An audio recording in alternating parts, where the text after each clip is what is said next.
In the Kitchen, sponsored by Coastal Medical Service. Good morning, everyone. I'm Chef Becky. Thank you so much for joining us in the kitchen today. I have a very special guest I'd like to introduce you to. This is my dear friend and neighbor for 19 years, Mrs. Marita Talbot. Long time, and lucky me when you moved in next door. That was a happy time. So today we have a very special recipe that Marita has been making for 50 years. This recipe comes from this booklet in 1970 or 1971, I can't remember which, that gives this recipe that, as Becky said, yes, I have been making for more than 50 years, and it works. It's a good deal. All right, we need to start 2 packages of active dry yeast to be activated in a 1/4 cup of lukewarm water, just warm enough to be warm on your wrist. Then we will have scalded the milk and add the salt, the sugar, and a 1/2 cup of butter with a little flour into the KitchenAid mixer. That will be mixed together a little bit, and then we will add 2 eggs and more flour. It's okay to use tap water. Be careful that it's not too cool or too hot.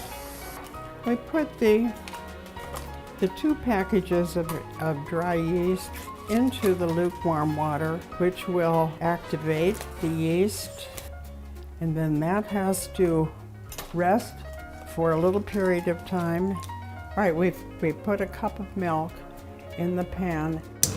We don't want the milk to boil, but we want it to scald. All right, we have scalded the milk, and so we're going to put the salt and the sugar into the mixer bowl and a 1/4 cup of butter, and then pour the scalded milk in on top. That's very warm, and it will melt the butter, and then we have to let it cool before we put the yeast and the rest of the dry ingredients. All right, I think that's cool enough, and so we'll add a little bit of flour.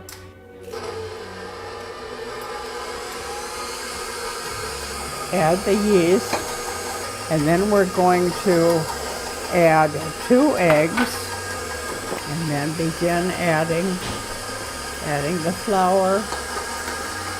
I think it's ready to be turned out to be kneaded on the pastry sheet. I like to use a pastry sheet. It's easier to knead the dough on something that is not sticky, because we want a fairly soft dough, which is easier to form the coffee cake.